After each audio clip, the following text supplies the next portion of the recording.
Hola, buen día. Les saluda José Miguel, miembro del área de salud comunitaria de la Asociación Peruana de Personas Afectadas por Tuberculosis, ASPA. Y el día de hoy estamos reunidos para realizar una entrevista sobre un tema muy, pero muy interesante y que ha estado mucho en debate últimamente. Y aquí, dentro de la familia de ASPAT, buscamos brindar justamente información correcta en estos temas de salud que aquejan a muchas personas. Por lo cual, el día de hoy tenemos como invitada a la estudiante de enfermería y miembro también de ASPAT, Medali Juárez. Hola Medali, ¿qué tal? ¿Cómo estás? Hola Miguel, muy buenas tardes. Muchas gracias por la bienvenida. Espero te encuentres muy bien y de igual forma a quienes nos están viendo. Un saludo muy cordial a todos ellos. Quien les habla es Medali Juárez Condori, actualmente estudiante de enfermería del séptimo semestre de la Universidad Nacional de San Antonio Abad, Cusco, y también voluntaria del área de salud comunitaria en ASPAD. Es un gusto también saludarte, querida Medali. Gracias por tu compañía. Y bien, como mencionamos anteriormente, hoy día conversaremos de un tema muy interesante y que ha estado en boca de todos, sobre todo este último año, por el tema del COVID-19. Y el tema que vamos a tratar es las vacunas. Esta entrevista nos va a ayudar mucho para aclarar ciertas dudas y mitos que hay en las personas circulando estos días, para lo cual hemos seleccionado algunas preguntas que nos ayudarán a guiar esta entrevista. Y la primera pregunta sería, Medali, ¿qué es en sí una vacuna? Bueno, Miguel, las vacunas son una suspensión de microorganismos muertos o atenuados o de productos o de derivados de microorganismos.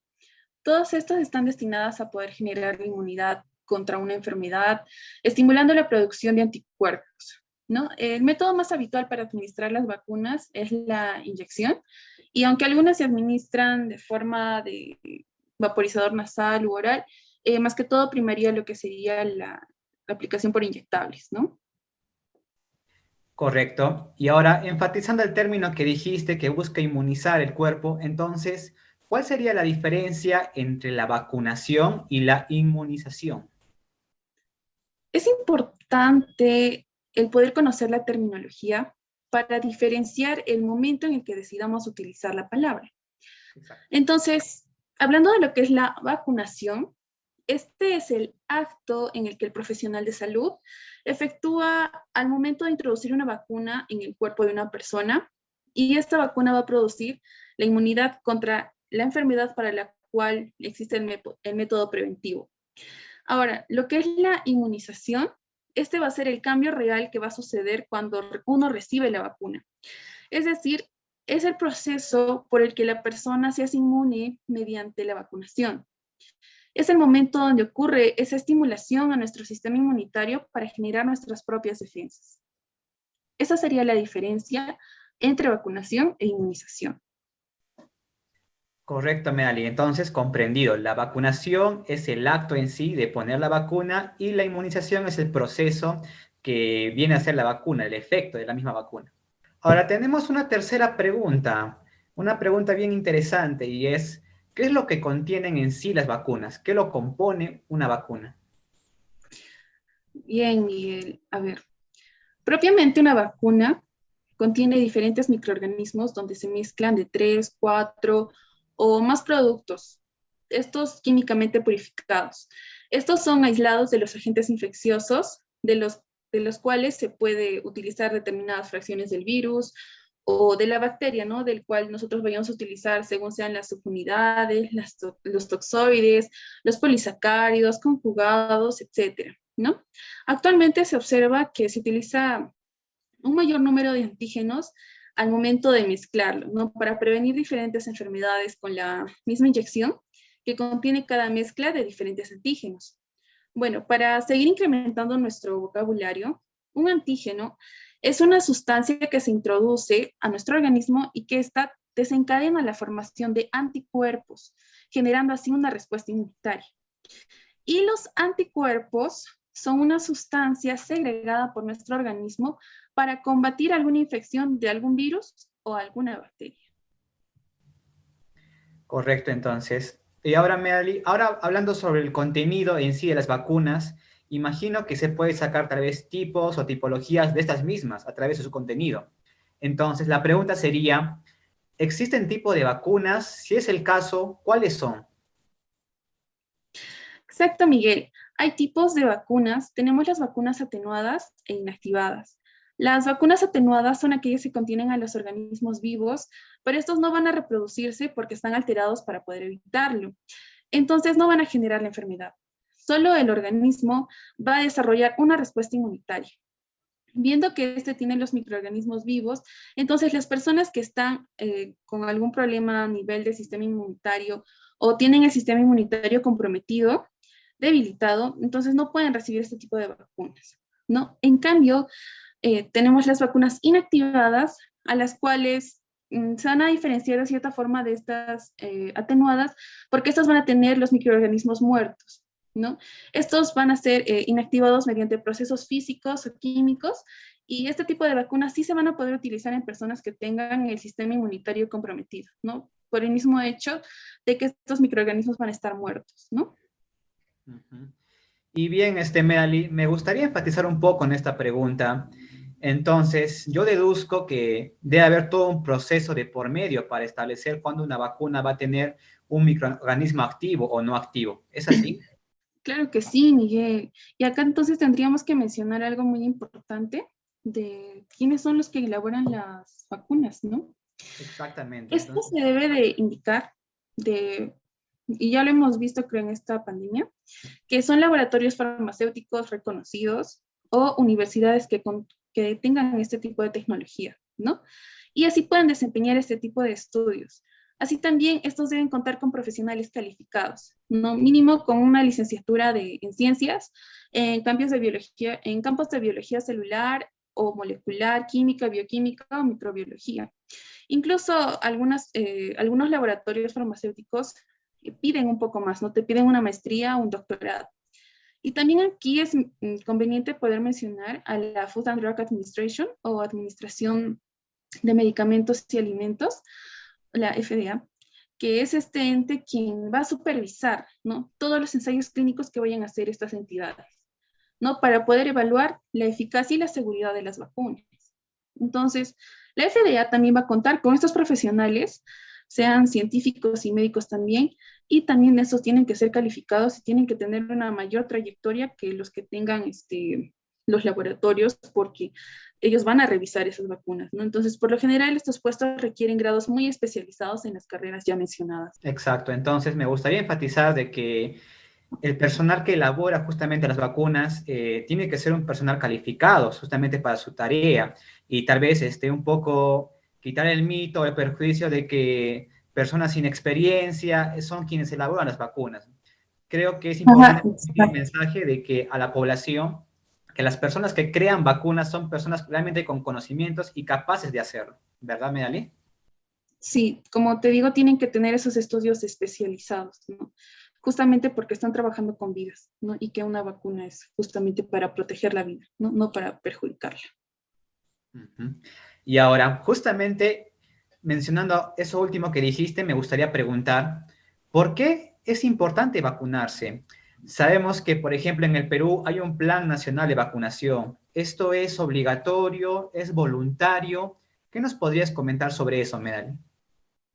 Bien, bueno, vamos a responder ambas preguntas y voy a mencionar unos datos estadísticos y esto va a responder de mejor forma también la pregunta, ¿no? Hay datos estadísticos que estiman que podemos sacar una mayor conclusión al momento de apoyar la inmunización, ¿no?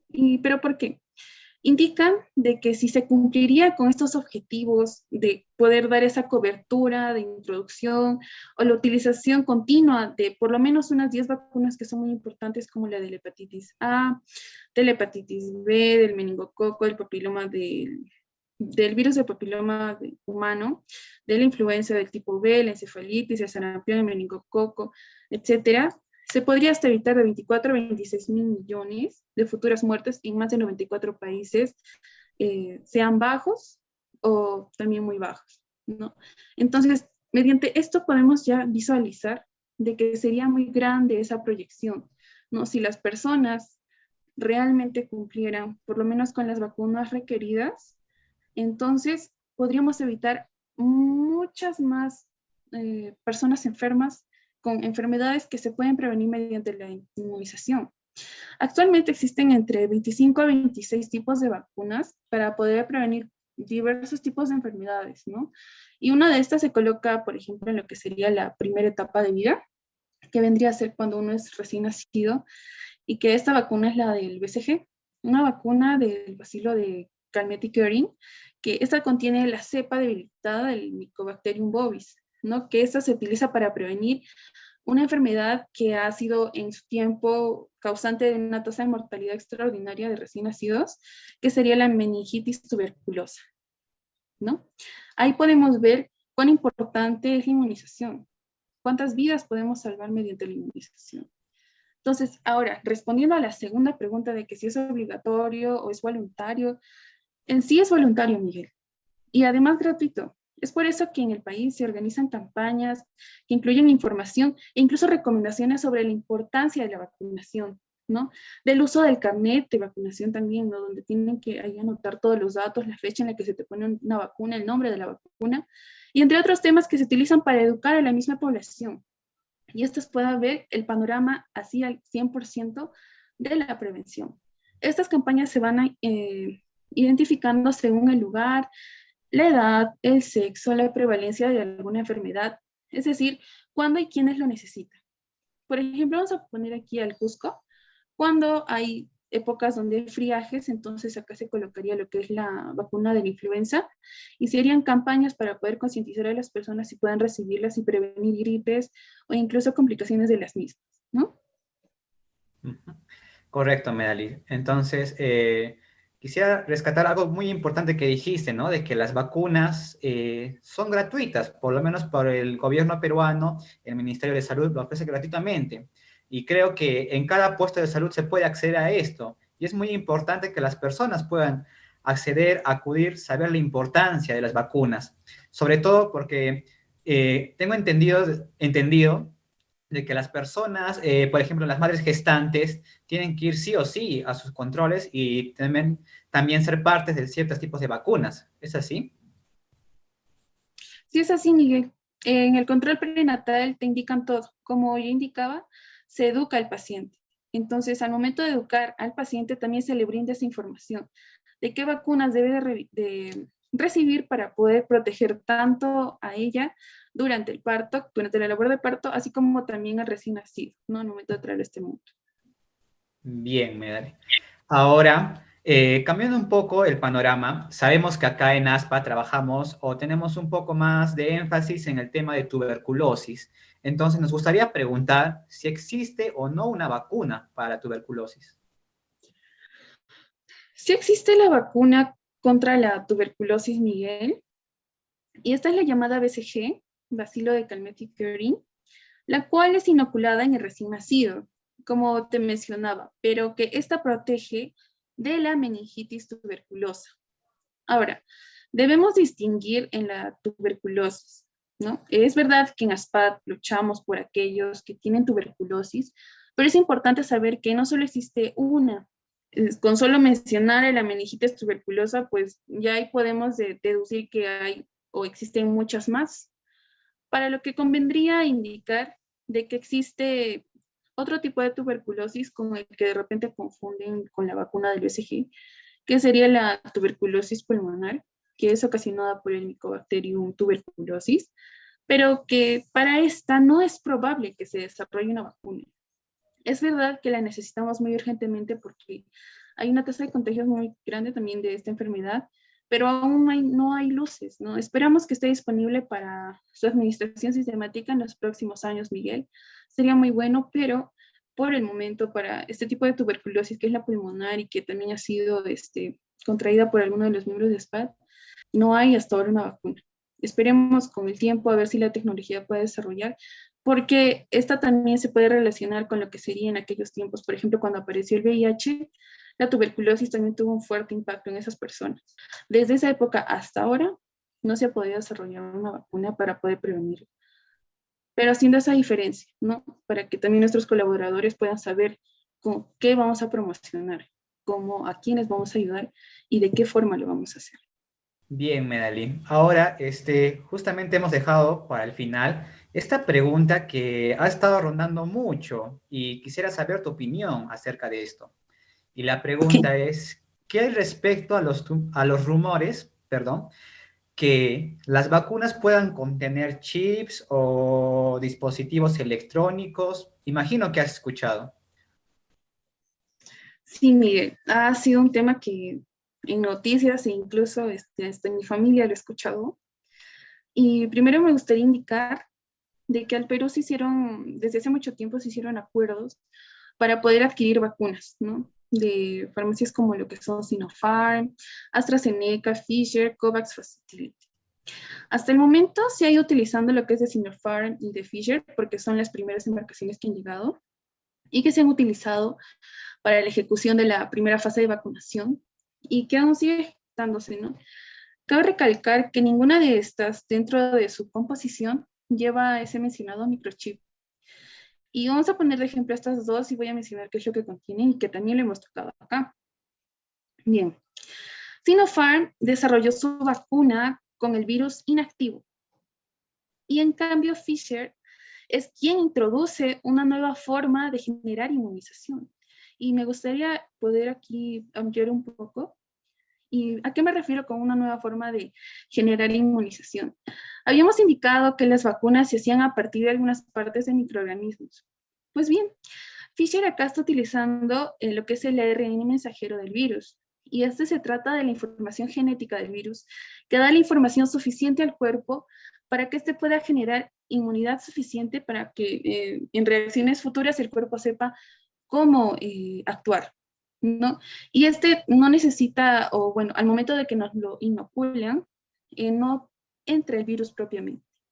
Entonces, solo se utiliza esa pequeña parte del virus y que esperemos que sea de la mejor forma y que también dé los mejores resultados.